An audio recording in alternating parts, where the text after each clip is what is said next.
So the US spends $1.4 trillion annually on welfare. And there's this big story in the Wall Street Journal that people are freaking out about. And now welfare means stuff like Medicaid, which is low income healthcare assistance, food benefits, all sorts of stuff. And if you take this $1.4 trillion and just gave it to all of the families underneath the poverty line, they would all get $70,000 a year. And here you can look at the trend and how much money the United States gives out as welfare. And so in 1969, it would have been $2,700 a family. Even adjusted for inflation in 2024, that was $29,000. So basically, you could say that the welfare state has gone up by 10 times since basically the 70s. And of course, there is a lot of fraud because that is so much money. You're seeing that they're saying that about $9 billion in Minnesota that was spent on welfare would be fraud. California has spent $37 billion on reducing homelessness, which did not happen. A lot of fraud there. And there's just so much money. The CARES Act, which was the coronavirus relief package, was $2 trillion. But in my research, I found some actually interesting reasons that you see all this fraud. Here's a $250 million fraud case in Minnesota where Amy Bach and Salim Saeed falsely claimed to serve 91 million meals for kids, and they received $250 million for this. And interestingly, it's important this way that they got paid because they were part of this Feeding Our Future program in Minnesota. And then so that was run underneath the Minnesota Department of Education. But just to illustrate this, these people were asking for money from the Feeding Our Futures program. And then this program would ask for money from Minnesota, and Minnesota would ask for money from the federal government. So there's these layers of the cake. And there were these other fraudsters that stole $4.2 million from these fraudsters. So you have all this reimbursement culture, which is kind of important because it makes it hard to track. And that's going to be a key theme here of the fraud is the tracking. And of course, a lot of this is centered around blue states, and there are good reasons why.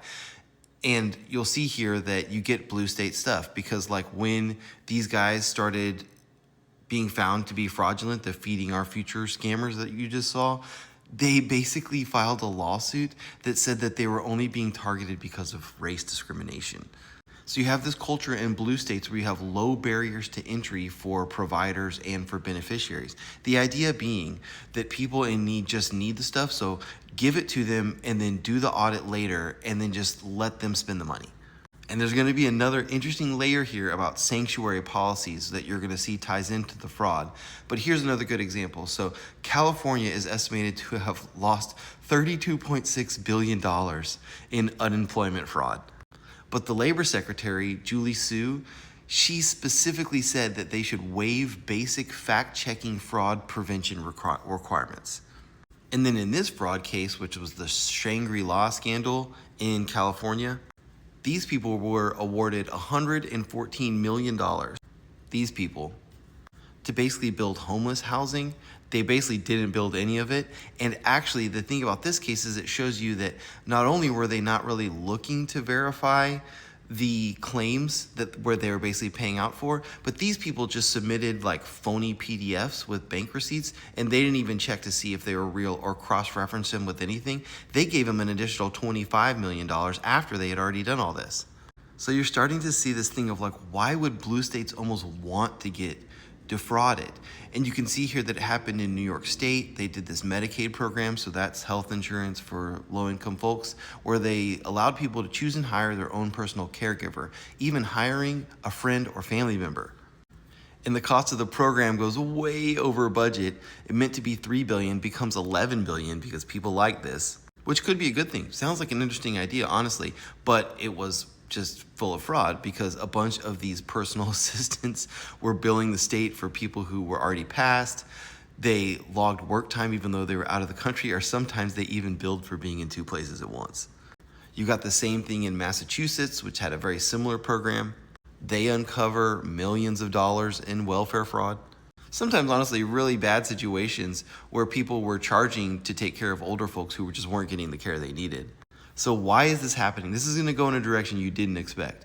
So the state of Washington basically said that they didn't have adequate audit controls. King County, which is basically Seattle, their auditor said it's a total disaster. And you're about to start to see something emerge here. So then in Illinois, they have this undocumented immigrant healthcare program that basically balloons in cost. Illinois spends more on healthcare for illegal immigrants than on roads, foster kids, elderly, and the arts combined. And this is where you start to see the unexpected thing. Sanctuary state policies, which restrict cooperation with federal immigration authorities, have inadvertently, or maybe by design, created silos that hamper fraud investigations.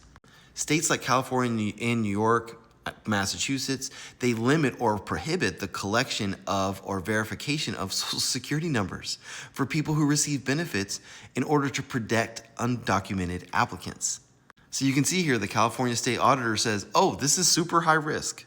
In Illinois, they found 65 cases of fraud that they had reported the previous year that were still happening. That just basically means that the politicians just don't care about it. And in Washington state, the auditor said that the head of the agency they were auditing actively hindered their investigation.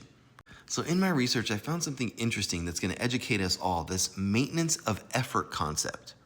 So I found that federal grants maintain this requirement by states that they spend at a consistent high level from year to year, because if they don't, they will get reduced allocations. And states can basically devise their own programs for welfare. We did this by design so that they could basically do different things on different states. And with this maintenance of efforts provision, they can use the money to help pay the cost of working, and they can change other eligibility requirements. So why would you help pay the cost of working? Well, it turns out that the whole reason that we have this maintenance of effort concept is from welfare reform in 1996 under Bill Clinton, which basically meant that we started paying for services aggressively. So rather than giving cash, a lot of this stuff are all these like healthcare benefits, SNAP, all these like services, rather than actually just giving people money. And even sometimes like tax credits, which importantly, the IRS says that none of that is counted as income. So that means that if you just like stay at the poverty line officially, then your benefits are going to have been increasing at least. So it's basically an incentive to keep staying officially under the poverty line. But interestingly, Bill Clinton made this whole reform to welfare around the same time that he did NAFTA. So basically, we start offshoring our jobs and importing cheap goods, and later it came from China, and then increasing the amount of benefits that we give out through the federal government. And if you look at who benefits, a lot of it are retailers. In fact, being real about it, it looks like a lot of this welfare money, it's propping up the economy. But being real about it, I think you could say it's propping up a certain economy, one that's involved with importing cheap goods, which honestly means that there are fewer jobs. At least the jobs that are available tend to be low-wage retail jobs and stuff like that. Then all this benefit money goes out and it goes back to these certain companies. So I think that's why you see these increasing welfare benefits, because basically it's an economic subsidy based on our future because now we're in so much debt. But the fraud happens a lot in blue states, primarily because they opt into these sanctuary policies where they can't collect or verify Social Security numbers, which means that basically they cannot use Social Security numbers to do things like cross-match against employment databases, death registries, benefit systems, or things like that. So it makes it impossible for auditors to know what's going on. It's a total disaster. Or in the state of California, it seems like essentially a lot of times they just basically say, we just waive the fact-checking part of what we do. Or in the state of Illinois, where they're literally telling them that there is this fraud happening, they just don't care.